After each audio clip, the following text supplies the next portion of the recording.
வணக்கம் மாணவர்களுக்கு. நாங்கள் 2014ஆம் ஆண்டு அரச பரீட்சை தாள் வினாக்களுக்கு விடை காணும் விளக்கங்கள் கற்றுக்கொண்டிருக்கிறோம். கடந்த வகுப்புகளில் 2013 உங்களுக்கு கற்பிக்கப்பட்டது.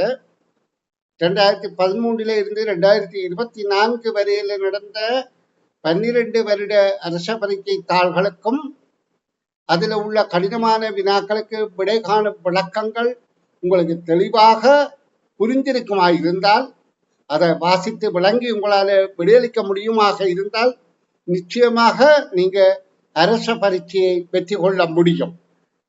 இந்த ஆணித்தரமான கருத்தோடு தான் நான் கற்பிக்கிறேன். அப்ப உங்களோட முயற்சி தான் உங்களுக்கு நல்ல பலனை தரும். இப்ப எனக்கு திருப்தி நான் படிப்பிக்கிறது, ஆனா நீங்க அதை விளங்கிக் கொள்றது அது உங்களோட திருப்தியும் உங்களுடைய முயற்சியையும் பொறுத்திருக்கின்றது.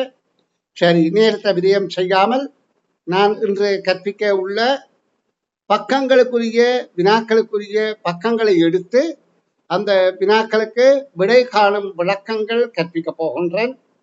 அப்ப நீங்க அதை நான் கற்பிக்கின்ற போது மிக கவனமாக புரிந்து கொண்டு விடையளிக்கிற முயற்சியில ஈடுபடுதல் வேண்டும்.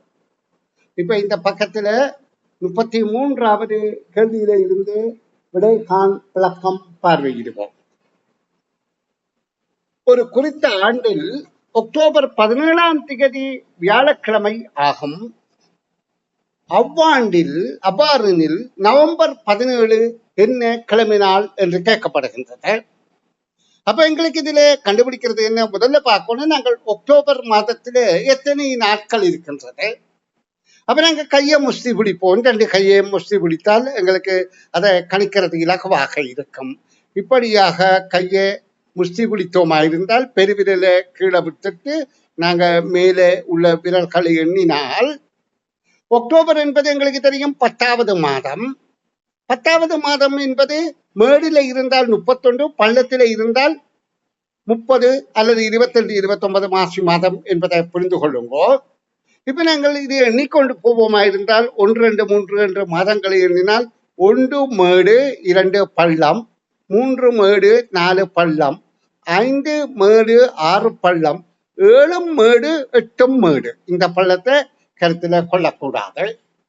அப்போ 9 பள்ளம் 10 மேடு எங்களுக்கு விஷயம் தெரிந்து விட்டது. அப்ப 10ஆம் தேதியில உள்ளது 31 நாட்கள். இது எங்களுக்கு முதல் முக்கியம். அடுத்ததாக 11 பள்ளம் 12 மேடு என்பது எங்களுக்கு தெரிந்திருந்தால் சரி. இப்ப எங்களுக்கு கேள்விக்கு விட காண்றதுக்கு அது அவசியம் இல்லை. இப்ப நாங்க இதுல கண்டுபிடித்தது என்ன? 10ஆம் மாதம் 31 நாட்களை கொண்டது. அப்ப 17ஆம் திகதி என்றால் இங்க வியாழக்கிழமை என்று சொல்லப்படுகின்றது. அடுத்த மாதம் வியாழன் தான் கேட்கப்படுகின்றது. இந்த மாதத்துல 31 நாட்கள் இருக்கின்றது என்று எங்களுக்கு தெரிகின்றது. அப்ப நாங்க என்ன செய்யணும்? 17 7 கூட்டிக் கொண்டு போனால் அடுத்தடுத்த வியாழன்கள் பெறும். அப்ப 17 இது நீண்ட காலம் என்றால் இந்த மாதிரி கணிக்காம 7 வகுத்து கண்டுபிடிக்கலாம். ஆனா இது குறுகிய காலம். அடுத்த மாதம் என்றால் ஒரு மாதத்துல 30 31 நாள் தான் இருக்குது. அதுபடியா அது இலகுவாக இருக்கும். அதாவது 4-5 வாரத்துக்குள்ள வந்துடும். அப்ப நாங்க இதோட 7 கூட்டுவோமாக இருந்தால் 7 கூட்டினா 24, 17 7 24, 24 7 31. அப்ப 31 வியாழக்கிழமை. அப்ப 31 வியாழன் என்றால் 1ஆம் திகதி, அடுத்த மாதத்தின் 1ஆம் திகதி இப்ப நாங்க வைத்துக் கொள்வோம். 1ஆம் திகதி வெள்ளிக்கிழமை. அப்ப நாங்க அதுல இருந்து கணிக்கப்போம். அப்ப அடுத்த 8ஆம் திகதி வெள்ளி, 15 வெள்ளி. அப்ப 15 வெள்ளி என்றால் எங்களுக்கு தெரியுது 16 சனி, 17 ஞாயிற்றுக்கிழமை என்பதை இலகுவாக கண்டுகொண்டோம். அப்ப கல்விக்கான விடை ஞாயிற்றுக்கிழமை. அதாவது இது 10 வயது பிள்ளைகளுக்குரிய பயிற்சி. இதையே 1 வருடம் 2 வருடம் கழித்தும் கேட்கலாம். அதுக்கெல்லாம் 7 வகுத்து கண்டுபிடிக்கிற முறைகள் இருக்கின்றது. ஆனா நீங்கள் இலகுவான 1 மாதத்துக்கு கேட்கின்றபடியால் நீங்கள் இப்படி 7 கூட்டி காண்பது இலகுவான விடயம் என்பதை புரிந்து கொள்ளுங்கள். இனி நாங்கள் 34வது கேள்வியை பார்வையிடுவோம். 34வது கேள்வியில என்ன கேட்கப்படுகின்றது? ஒரு தவணை பரீட்சையில், அப்ப இதுகளுக்கெல்லாம் நீங்க செய்கவேலத்தால பயன்படுத்திக் கொள்ளுங்க. ஆசா கீதாவிலும் கூடிய புள்ளிகளை பெற்றால், அப்ப இதை மனதுக்கு வைத்திருக்க முடியாது. அப்ப ஒரு கோடை போட்டு விட்டு அந்த மட்டத்தில இருந்து ஆசா கீதாவிலும் கூடிய புள்ளிகளை பெற்றால் என்றால், ஆசாவை நாங்கள் இப்படியாக கோடை போட்டால், அதை விட சிறிதாக கீதாவை போட்டால் எங்களுக்கு இந்த விடயம் விளங்குகின்றது. ஆசா என்பவள் கீதாவை விட கூடிய புள்ளிகளை பெற்றாள். அடுத்த தகவல், கீதா சீதாவையும் விட குறைந்த புள்ளிகள் பெற்றாள். இப்ப எங்களுக்கு சீதா என்பவள் ஆசாவோடு ஒப்பிடப்படவில்லை. ஆனா கீதா என்பவள் சீதாவை விட குறைய புள்ளிகள் பெற்றபடியா சீதா என்பவளை நாங்கள் இதிலே இப்படியும் குறிப்பிடலாம். ஏன் சீதாவிட கீதா குறைவு, அப்ப சீதா கூட. ஆனா ஆசாவோடு ஒப்பிடாதபடியா சீதா இப்படியாக இருக்கலாம்.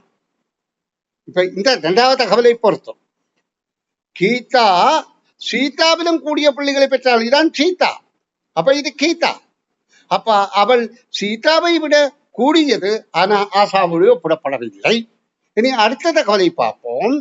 இந்த சீதா என்பவள் ஆசாவிலும் கூடுதலான புள்ளிகளை பெற்றாள். அப்ப எங்களுக்கு தெரிந்து விட்டது, அதாவது சீதா என்பவள் தான் கூட புள்ளிகளை பெற்றிருக்கின்றாள். இது அல்ல, ஆசாவிட கூட. இப்ப கேள்வி என்ன, கூடுதலான புள்ளிகளை பெற்றவளும் சீதா, குறைவான புள்ளிகளை பெற்றவளும் கீதா பெற்ற இருவர் யாவர் என்று கேட்கப்படுகிறது. இருவரும் முறையே. அப்ப எங்களுக்கு தெரியுது, முதலாவது சீதா, அடுத்தது கீதா என்கின்ற முதலாவது விடை பொருத்தமானது. இங்கு நாங்கள் ஒப்பிட்டு பார்த்து விடை காணுகின்றோம். இனி நாங்கள் 35வது வினாவுக்கு விடை காணுவோம். இவ்விரு பாத்திரங்களை மாத்திரம் பயன்படுத்தி 4 லிட்டர் நீரை சரியாக அளக்க முடியுமா?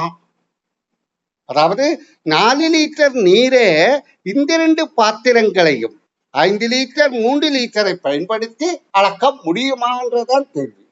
எத்தனை தடவை பயன்படுத்த வேண்டும் என்ற ஒரு தகவலும் இல்லை. அப்ப நாங்கள் ஏதாவது ஒரு முறையில இதை அளக்க முடியுமா என்றால், இப்ப பாருங்க, நான் செய்து காட்டுறேன். இதுக்கு நாங்க என்ன செய்யறோம், இந்த 2 பாத்திரம் ஃப்ரீயா இருக்குன்னு வைத்துக் கொள்ளுங்க. அப்ப இந்த பாத்திரத்துக்கு நாங்க நீரை எடுப்போமாக இருந்தால் இது 5 லிட்டர். அப்ப இந்த வறுமையான உள்ள பாத்திரத்துக்கு இதுல இருந்து நீரை வெளியே எடுத்து விட்டோமாக இருந்தால் இதுக்கு இப்ப மீதமாகிறது 2 லிட்டர். அப்ப நாங்க வேறு ஒரு பாத்திரத்துக்கு அந்த 2 லிட்டரை விட்டு வைக்கின்றோம். 2 லிட்டர் அளக்க முடியுமான்றதான கேள்வி.